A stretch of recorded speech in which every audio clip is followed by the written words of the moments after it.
What's up mga kababayan? News that matters here. Dito sa video natin ngayon ay ating panonoorin o pakikinggan si Madam Maharlika. Grabe itong balita ngayon mga kababayan na talagang naghahanda na ang bansang China sa mangyayaring giyera sa ating bansa. Na pati ang mga senador alam na ang impormasyong ito na may exact date o time span kung kailan pasasabugin ang bansang Pilipinas. Naku naman po. Nawa sana'y hindi matuloy ito dahil tayong mga ordinaryong mamamayan ang lubos na apektado.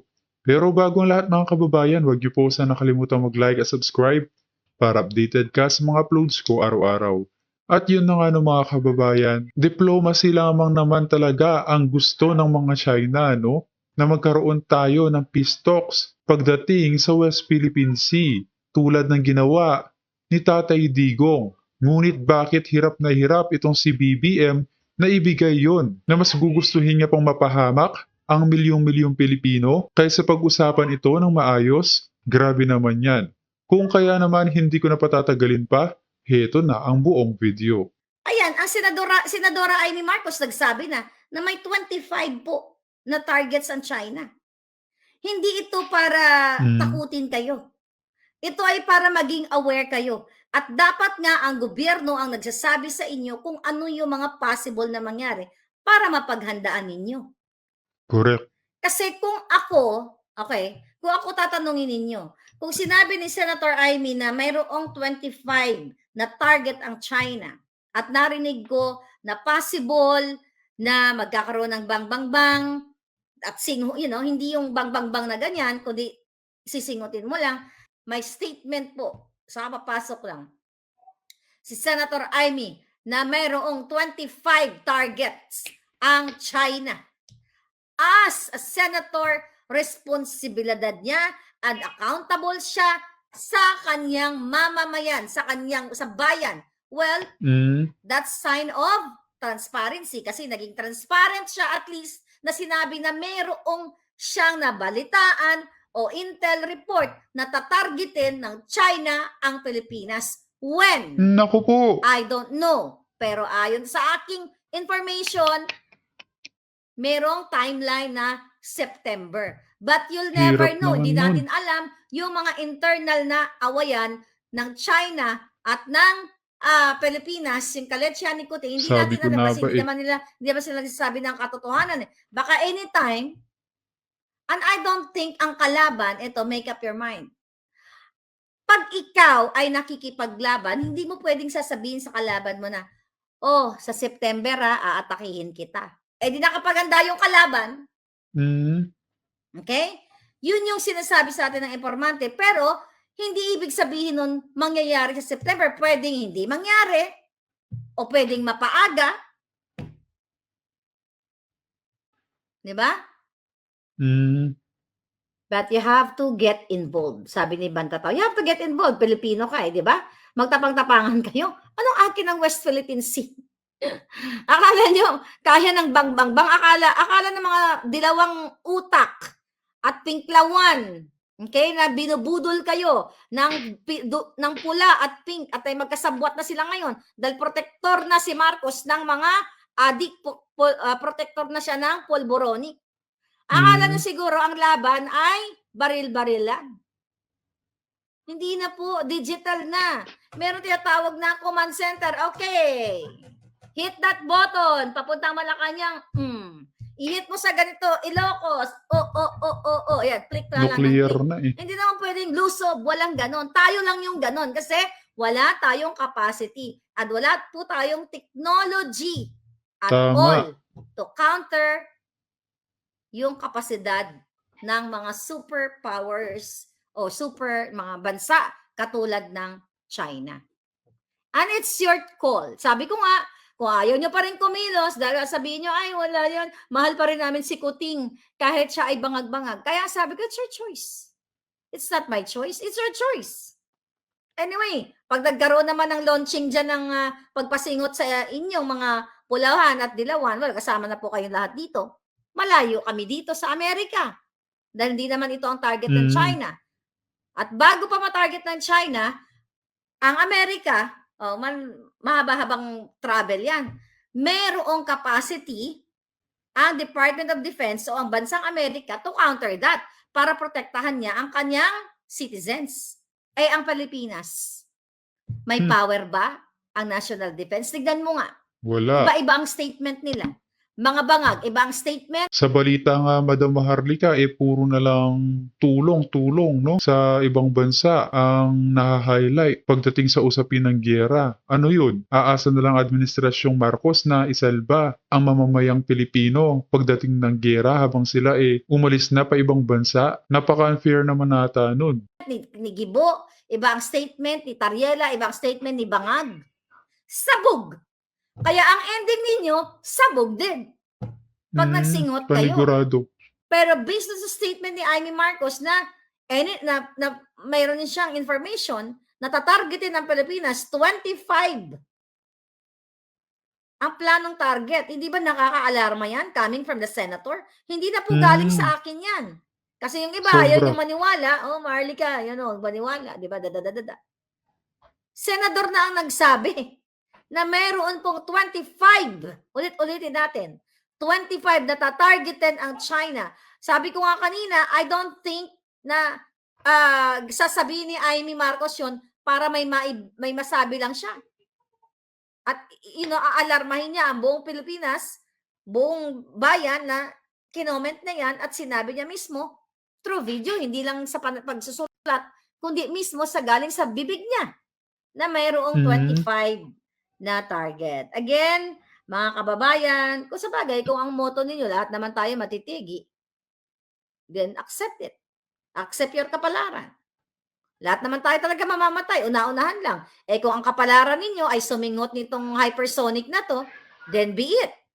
Kung ayaw niyong pansinin si Marcos Jr. at pabayaan niyo silang nagpa-party, nagpapanalo ng mga loan bettors, which is sila-sila lang mga yan, at ang mga pera niyan, nakalabas na yan sa iba't ibang bansa, din ipagpatuloy ninyo, ipagtanggol ninyo ang bangag, ang mga adik, ang mga kidnapper, ang smuggler. It's your choice. And good luck. Dun sa mga dilawan at mga pulahan. Okay, ganito gawin natin. Suportado ni si Kuting at si Bangag, Kuting pa rin. Tignan ninyo ang mga anak ninyo. Yung mga bunso ninyong anak, mga babies, from 0 to toddler, mga nagbibinata ninyong mga anak, mga dalaga, tignan ninyo mga dilawan at mga pinklawan. Habang natutulog sila, sasabihin mo, tignan mo, habang natutulog yung mga anak ninyo, anak, pasensya ka na. Kasi mahal na mahal namin si Bongbong Marcos kahit siya po ay bangag, kahit siya ay bangag. At si Lisa na kahit lasinggera, kahit na nakikita na namin anak yan sa TV, nanghaharbat ng alak, nakikita na namin yung mannerism ni Marcos Jr. na siya ay bangag, mahal namin siya anak Ibuwis nyo na ang buhay ninyo mga anak. Yan, tignan ninyo mga anak mga ninyo. bulag. I'm telling you, bago sila matulog. Bangag. Sabihin nyo sa kanila, anak, pasensya ka na, ibubuwis ko yung buhay ninyo Kasi dapat manatili si Marcos Jr. Kasi matapang siya Gusto niya anak makipagyera sa China. At atin anak ang West Philippine Sea. Kailangan lumaban tayo dahil matatapang tayo mga Pilipino. Kaya anak, kung mamamatay tayo, sama-sama tayo. Yan ang ibulong nyo. Mga dilawan, pinklawan, pulahan. Yan ang ibulong nyo every night. Bago matulog ang mga sanggol nyong anak. Dahil sa pagsuporta nyo sa isang bangag at bartik na administrasyong ito. At sana hindi kayo lumuha ng dugo pagdating ng panahon na sabi ko nga, wag naman sana pahintulutan ng Diyos na mangyari yan. Pati mga adik, dumarami na naman. Sabi ni sabi ni PRRD, klaro yung 6 years daw si PBBM. You buy that palangga? Parang di nyo kilala si Pangulong Duterte. I don't buy that. Kasi sinabi niya, no. Sabi ni Ma'am Parvina, ang family ko, kung di pa ako magkakwento sa kanila, wala silang alam, walang balita ang mainstream media. Ayun na nga. Kaya kayo mga OFW, kayo ang kanilang katuwang dahil hindi na nga sinasabi ng mainstream media. Let's talk about mainstream media. Yang mga companies na yan, mga palangga, lilipad din yan sila. May mga private plane yung mga yan. Lilipad sila kapag binagsak na ng China yung 25 targets na sinasabi ni Senator Amy Marcos. Kapag durog na kayong lahat, tsaka sila babalik. Naku po. Ngayon, magsasabi sila uli na they're hero, pinoprotektahan nila. So, it's the same Diyos cycle. ko. Okay? Nalolokohin na naman yung mga Pilipino. But I don't think na mangyayari yan. Dahil kung matira sa inyo, kayo na ang tumarget naman sa mga taksil sa bayan. See that? Kaya kung talagang gusto niyo paglaban si Marcos Jr., ibulong niyo. Namnamin niyo yung mga posibleng mangyari. Ipagpalit nyo ang kinabukasan ng mga sanggol nyong anak o mga bata, mga kabataan. Ipagtanggol nyo si Marcos Jr. kapalit ng buhay ng buong pamilya ninyo. Kapalit ng kahirapan na dinadanas ninyo. Kapalit ng mga adiktos sa kalye, sa iskinita na ngayon, napakalat-kalat. It's your Grabe. life. Uli, malulungkot lang kami dito sa Amerika na makikita namin na kayo po ay sumisinghot na ng pangpagurgur. Katulad ng nangyayari sa Ukraine. But if you really want to be Ukraine, then be it. Isalang nyo ang inyong mga anak and good luck. Suportahan nyo pa rin ang bangag, ang adik, lahat na ng klaseng Yari. mafia at Wala na. sindikato. Bahala na kayo. Ay, nako. Muli, ang kapalaran ng inyong mga anak ay nasa inyong mga kamay. Kung patuloy nyong suportahan na nakikita nyong binababoy na kayo ni Lisa, national problem, ng mga demonyong ito, masahol pa, nalagpasan nila si Satanas, then it's your life again. Mga nurses na ginamit na yung heya ninyo, hindi nyo pa natanggap, mga healthcare workers, then suportahan nyo. Good luck. If I have money, I will fly.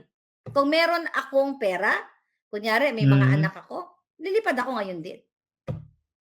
Kung kaya ko i-sustain yung buhay ko sa kung saan man ako pupuntang bansa. I'm just saying, ako yun. Bakit ko i-risk ang buhay ko sa bangag na gobyernong ito?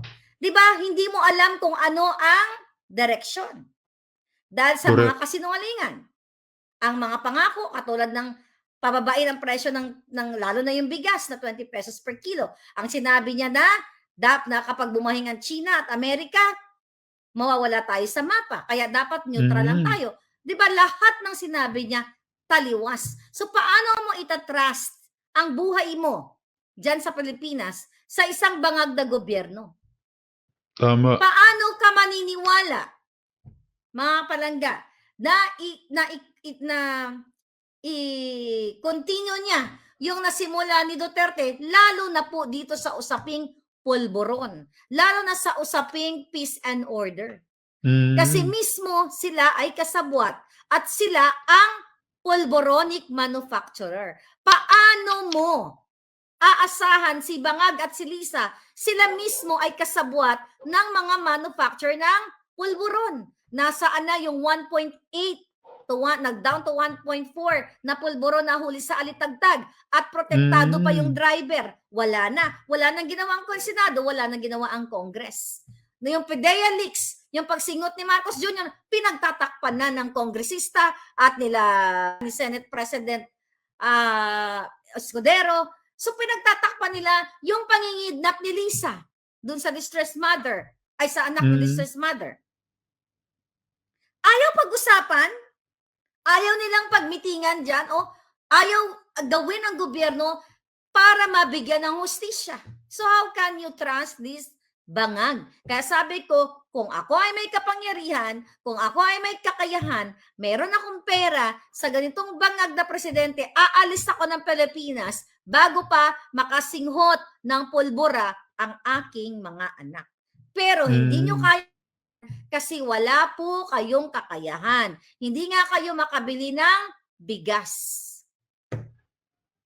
Ito pong pinag-uusapan natin, pinlay ko na kanina, from the statement of Senator Amy Marcos. Walang iba kundi ang kapatid niya. Kaya kung meron man pwedeng mag-redeem sa pangalan ng mga Marcos Si Okay? Senator Amy. Well, actually, hindi na mariredeem. Kung meron mang magtubos sa buhay ng bawat, huwag na yung pangalang Marcos, kung meron mang pwedeng makapagligtas sa inyo, isa dito si Amy Marcos dahil siya ang naglagay sa inyo, hindi siya ay naging kasangkapan na ilagay kayo sa peligro na ang kanyang kapatid ay bata pa Correct. lang ay addictus benedictus niya. Ipinahamak niya ang buhay ng 100-something million Pilipino para magkaroon ng presidenteng adik sa polboron.